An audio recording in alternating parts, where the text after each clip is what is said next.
ಏನು ಅಪ್ಪ ಯಾರ ಪ್ರಚಾರದಲ್ಲಿ ನಿನ್ನೆ ಸುದ್ದಿ ಇಲ್ಲ ಸುದ್ದಿ ಇರ್ಲಿಕ್ಕೆ ನಾವು ಊರಲ್ಲಿ ಇದ್ದಾರಲ್ವಾ ಸುದ್ದಿ ನಾವು ಗಟ್ಟದಲ್ಲಿ ಸೇರಿ ಹಾಕೊಂಡಿವಿ ಅಲ್ಲ ಕೋಟರ್ಕಿ ವ್ಯಾಪಾರ ಅಲ್ಲ ನಿಮ್ಗೆ ಬ್ರಾಹ್ಮಣರನ್ನ ಸೇರಿಗಾರಿಕೆ ಮಾಡುವವರ ನಾನು ಗಿರ್ಜಿನ ಭಕ್ತ ನೋಡಿ ಯಾರು ನಿಮ್ ಪಕ್ಕದ ಮನೆಯವಳ ಅವಳಲ್ಲ ಸ್ವಾಮಿ ಗಿರಿಜೆ ದೇವಿ ಪೂಜೆ ಮಾಡ್ಕೊಂಡಿದ್ದವ ಊರಿಗೆ ಬರ್ಬೇಕು ಅನಿವಾರ್ಯವಾಗಿತ್ತು ಒಮ್ಮೆ ತಂದೆ ತಾಯಿಯಿಂದ ಪತ್ರ ಬಂತು ನೋಡಿ ಈ ಪತ್ರ ನೋಡಿದ ತಕ್ಷಣವೇ ಮಾಡಿ ಮನೆ ಬರ್ಬೇಕಂತ ಬರೆದಿತ್ತು ನೋಡಿದ ತಕ್ಷಣ ಹೊರಟು ಬಂದೆ ಬಂದು ನೋಡ್ತೇನೆ ಸ್ವಾಮಿ ಅಪ್ಪ ಅಮ್ಮ ಇಬ್ರು ಒಂದೇ ಚಾಪೆಲಿತ್ತು ಅಲ್ಲ ಇದು ಸಹಜವೇ ಆದ್ರೆ ನೋಡುವ ಸ್ಥಿತಿಯಲ್ಲಿ ಇಲ್ಲ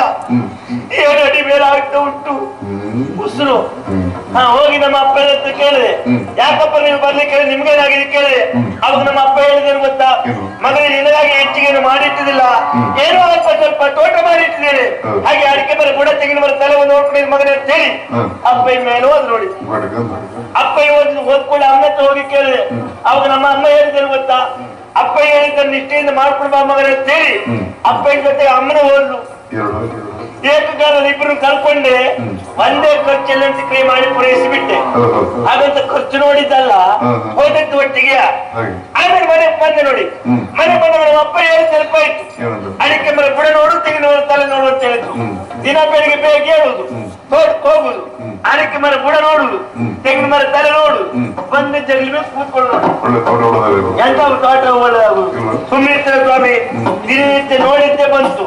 ಅಡಿಕೆ ಮರ ತಲೆಲ್ಲ ಚೋಕ್ ಆಗ್ತಾ ಬಂತು ನಮ್ಮೊಬ್ಬರ ಕಾಲ ಇಂತಿಂತ ತೆಂಗಿನಕಾಯಿ ಆಗ್ತಾ ಇದ್ದು ನನ್ನ ಕಾಲ ಇಂತಿಂತದಾಗ್ಲೇ ಶುರು ಆಯ್ತು ನೋಡಿ ಯಾಕೆ ಕಾಲ ಇಷ್ಟೇನು ಗೊತ್ತಾಗ್ಲಿಲ್ಲ ಒಮ್ಮೆ ನಮ್ಮ ಹಿತೈಷಿಗಳೊಬ್ರು ಸಿಕ್ಕಿದ್ರು ಏನ್ ಮಾಡಿ ನಿಮ್ಮ ಅಪ್ಪನ ಕಾಲ ಇರುವ ತೋಟ ನಿನ್ ಕಾಲ ಎಲ್ಲ ಹಾಳಾಯ್ತಲ್ಲ ಏನಾಯ್ತು ಕೇಳಿದ್ರು ಅದಕ್ಕೆ ನಮ್ಮ ಅಪ್ಪ ಹೇಳ್ದಾನೆ ಹೇಳಿದೆ ನೋಡಿ ಹೇಳ್ತಿದ್ದಲ್ಲ ದೇವ್ರ ಮಾಡಿ ನಿಮ್ಮ ಅಪ್ಪ ಹೇಳಿದ್ರೆ ಅರ್ಥ ಆಗಲ್ಲ ಅಡಿಕೆ ಮರ ಬುಡ ನೋಡು ಅಂತ ಹೇಳಿ ಬುಡ ಬಿಡಿಸಿ ಗೊಬ್ಬರ ಹಾಕಿ ನೀರು ಬಿಡು ಅಂತ ಹೇಳಿದ್ರು ತೆಂಗಿನ ಮರ ತಲೆಯಲ್ಲಿರುವ ಕಸ ತೆಗಿ ಅಂತ ಹೇಳಿದ್ರು ಅಂತ ಹೇಳಿದ್ರು ನಮಗ್ ಗೊತ್ತಾಗುವಾಗ ಹೊತ್ತಾಗಿ ಹೋಯ್ತು ಆಮೇಲೆ ಮನೆ ಬಂದ ಅವ್ರು ಹೇಳಿದಾಗ ಮಾಡಿದೆ ನೋಡಿ ಈಗ ಸಾಧಾರಣ ಅಡ್ಡಿಲ್ಲ ಹೌದು ಹಾಗಂತ ಮನೆಯಲ್ಲಿ ನಾನು ಒಬ್ಬರೇ ಇರುವುದಲ್ಲ ಸ್ವಾಮಿ ನಮ್ಮೂರಿನವರೆಲ್ಲ ಭಾರಿ ಒಳ್ಳೆಯವರು ಎಲ್ಲ ನೋಡಿ ಹೇಳ್ಲಿಕ್ಕೆ ಶುರು ಮಾಡಿದ್ರು ಏನ್ ಮಾಡ್ರೆ ನೀವೇನು ಕೈ ಸುಡ್ಕೊಂಡು ಸಿಗ್ತೀರಾ ಎಂತದ್ದು ಸಾರಿ ಪಾಕ ಕೈ ಹಾಕಿದ್ದ ಅದೆಲ್ಲ ಸ್ವಾಮಿ ನೀವೇ ಅಡಿಗೆ ಮಾಡಿ ನೀವೇ ಊಟ ಮಾಡ್ತೀರಾ ಬ್ರಾಹ್ಮಣರ ಎಲ್ಲ ತಾತ್ಪರ್ಯ ನೋಡಿ ಹಾಗಾಗಿ ಊರಿನವರಿಗಾಗಿ ನಾನು ಒಂದು ಮದುವೆ ಆದೆ ಅವರಿಗಾಗಿ ನಾನು ಮೊದಲು ಕರ್ಮಕ್ಕಿರುದ ಅವರ ಮಾತಿಗಾಗಿ ನಮ್ಮ ದಾಂಪತ್ಯ ಪ್ರತೀಕವಾಗಿ 3 ವರ್ಷದಲ್ಲಿ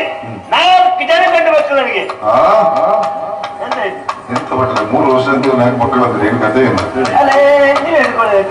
ನಿಮ್ ವಿಷಯ ಗೊತ್ತಿಲ್ಲಲ್ಲ ಅಂದ್ರೆ ಪ್ರಥಮ ವರ್ಷ ಅವಳೆತ್ತದೆ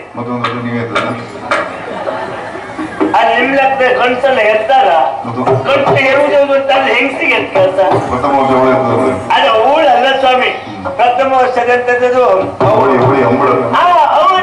ಅವಳಲ್ಲ ಅವಳಿ 2 ಮಕ್ಕಳು 17 ವರ್ಷಕ್ಕೊಂದು ಮಕ್ಕಳಾಗಿದ್ದು ಹಾಗಾಗಿ 3 ವರ್ಷ 4 ಜನ ಗಂಡು ಮಕ್ಕಳು ಸಂಸಾರ ಏನು ಸರಾಗವಾಗಿ ನಡೀತಾ ಉಂಟು ಸ್ವಾಮಿ ಆದ್ರೆ ತೋಟಕ್ಕೆ ಕೆಲ್ಸಕ್ಕೆ ಜನ ಸಿಗುದಿಲ್ಲ ನೋಡಿ ಕೊಡುದ ಕೊಟ್ಟು ಸಾಕಾಯ್ತು ಕೊಟ್ಟವರೆಲ್ಲ ತಲೆ ಎತ್ತಲೇ ಇಲ್ಲ ಇತ್ತು ಹಾಗಾಗಿ ಆಲೋಚನೆ ಮಾಡಿದ್ದೇನೆ ಇಲ್ಲಿ ಕೆಲಸ ಹುಡುಕುದಲ್ಲ ನಮ್ಮನೆ ತೋಟ ಕೆಲಸ ನಾನೇ ಮಾಡುವಂತ ಹೊರಿಸಿದ್ದೇನೆ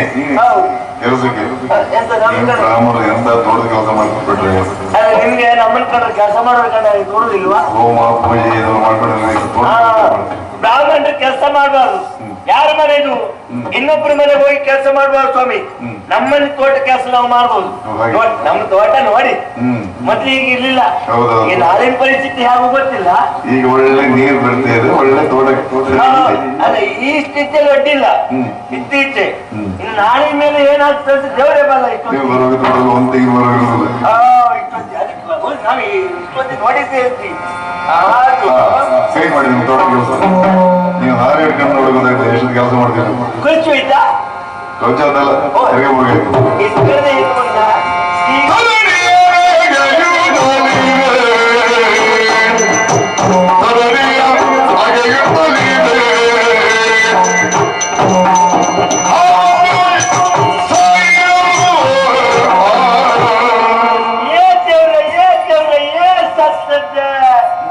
ಇದೊಂದು ಸಾಯ್ಲಿಕ್ಕೆ ಯಾವಾಗಲೂ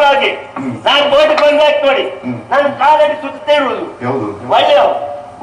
ಸೊಪ್ಪಳ್ಳ ಮೇಲೆ ಬಂದ ಗುದ್ಲಿ ಬಿಟ್ಟು ಸತ್ಯ ಹೋಯ್ತಲ್ಲ ಅಲ್ಲ ಸತ್ರ ಸಾಯಿನಿ ಬೇಸರ ಇಲ್ಲ ಸತ್ತಿಗೆ ನನ್ ತೋರ್ದಲ್ಲ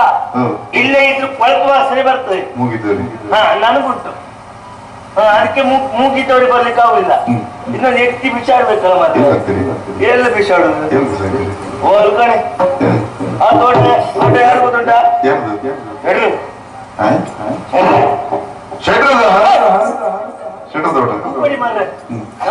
ಕಂಡ್ರೆ ಆಗುದಿಲ್ಲ ಎಲ್ಲ ಶೆಟ್ರು ಅಲ್ಲ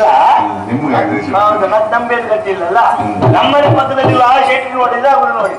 ಯಾಕೆ ಮೇಲಿನ ತೋಟ ಅವ್ರದ ಕೆಳಗಿನ ತೋಟ ನಂದು ಒಂದು ಆ ಶೆಟ್ರು ನಾನು ನೀರು ಬಿಡಿ ಅಂತ ಹೇಳುದು ಅವ್ರು ಬಿಡುದಿಲ್ಲ ಅಂತ ಹೇಳುದು ನಾನು ನೀರು ಬಿಡಿ ಅಂತ ಹೇಳುದು ಬಿಡುದಿಲ್ಲ ಬಿಡುದಿಲ್ಲ ಬೀಡಿ ಬಿಡುದೇ ಇಲ್ಲ ಯಾವ್ದು ಅದೆಲ್ಲ ಮಾಡ್ರೆ ನಾ ನೀರು ಬಿಡಿ ಅಂತ ಹೇಳುದು ಬಿಡುದು ಅಂತ ಹೇಳುದು ಆವತ್ತು ನೀರಿನ ಗಲಾಟೆ ನೋಡಿ ನೀರಿನ ಗಲಾಟೆ ಅಂತ ಹೇಳಿದ್ರು ಕಾವೇರಿ ಗಲಾಟೆ ಅದಲ್ಲ ಕಾವೇರಿ ಹೋಗ್ತಾ ಹೋಗಿತ್ತು ನನಗೆ ಸಿಟ್ಟೆ ಬಂತು ನಾನು ಜೋರಾಗಿ ಬಿಟ್ಟೆ ನಾನು ಜೋರಾಗಿ ಶೆಟ್ರು ಎಲ್ಲಿದ್ರು ಎತ್ಕೊಂಡು ಮನೆಗೆ ಹೋಗಿದ್ದಲ್ವಾ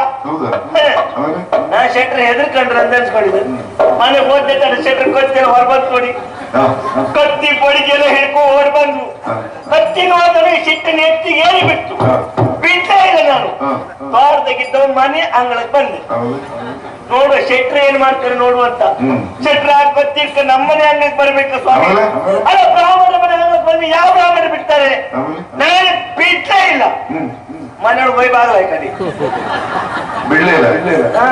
ಶೆಟ್ರು ಪೂಜೆಗೆ ಮಾಡಿದ ಮನೆ ಸುದ್ದಾಪುರಲ್ಲ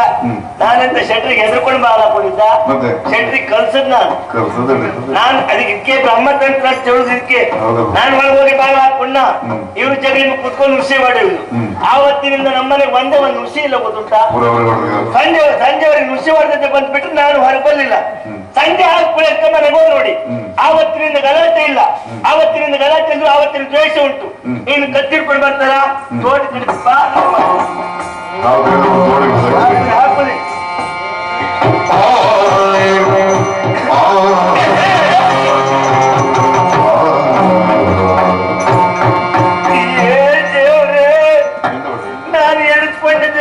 ಸ್ವಾಮಿ ಇಲ್ಲ ಆದದ್ದೇ ಬೇರೆ ನಾನು ಬಂದದ್ದು ಒಳ್ಳೆ ಹಾವು ಅಂತ ಹೇಳ್ಕೊಂಡಿದ್ದು ಇದು ಒಳ್ಳೆ ಅಲ್ಲ ಇದು ಒಳ್ಳೆಯ ಹಾವು ಅಲ್ಲ ಕಡಂಬ ಗಮನಿಸ್ತೀರಾ ಅದನ್ನು ಒಳ್ಳೆ ಹಾವ ಮುಸ್ತಪ್ಪಯ್ಯ ಸ್ವಾಮಿ ಅಯ್ಯೋ ನಾಗರಾವ್ ದೇವ್ರೆ ಎಂತ ದೋಷ ಬಂತಲ್ಲ ಬಿಡ್ರೆ ದೋಷ ಎಂತ ದೋಷ ನಾನು ದೋಷ ದೇವ್ರೆ ಕೊಂದಲ್ಲ ಸ್ವಾಮಿ ಏನ್ ಮಾಡು ಸುಮ್ಮನೆ ಇರ್ತೀರಾ ಈ ಹಾವಳಿ ಕೊಂದಾಗ ಅಳಬೇಕಾದ ಯಾರು ಬೇರೆ ಜಾತಿಯವರು ನಾವು ಬ್ರಾಹ್ಮಣರನ್ನು ಸ್ವಾಮಿ ಪರಿಹಾರ ಮಾಡ್ಕೊಳ್ಳಿ ನನ್ಗೆ ಗೊತ್ತಿಲ್ವಾ ಈಗ ಒಂದು 20-25 ಜನ ಬ್ರಾಹ್ಮಣರಿಗೆ ಹೇಳಿಕೆ ಕೊಡ್ತೇನೆ ಹೇಳಿಕೆ ಕೊಟ್ಟು ಈ ಹಾವನ್ನ ಎತ್ಕೊಂಡು ಹೋಗಿ ಹಳಿ ಬದಿಯ ಸುಟ್ಟು ಬ್ರಾಹ್ಮಣರಿಗೆ ಒಳ್ಳೆ ಊಟ ಮಾಡಿ ಹಾಕ್ತೇನೆ ಚಟ್ನಿ ಮಾಡಿ ನಿಮ್ ಲೆಕ್ಕ ಬ್ರಾಹ್ಮಣರಲ್ಲಂತ ಹಾವಿನ ಚಟ್ನಿ ಅದೆಲ್ಲ ಸ್ವಾಮಿ ಸುಡುವುದಂತೆ ಸರ್ಪ ಸಂಸ್ಕಾರ ಮಾಡಿ ನಂತರ ಅನ್ನದಾನ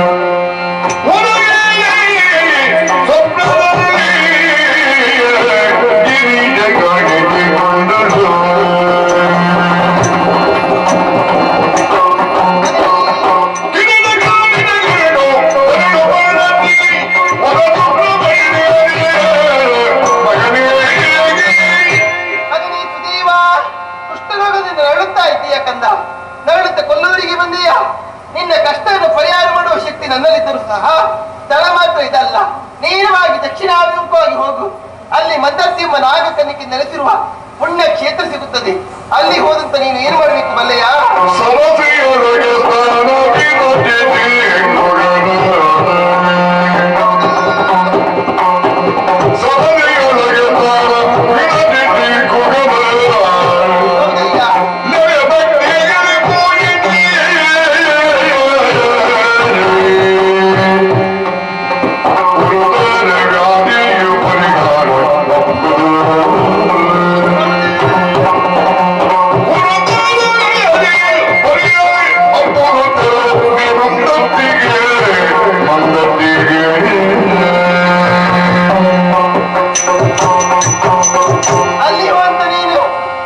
ನಾಗತೀರ್ಥದಲ್ಲಿ ಮಿಂದು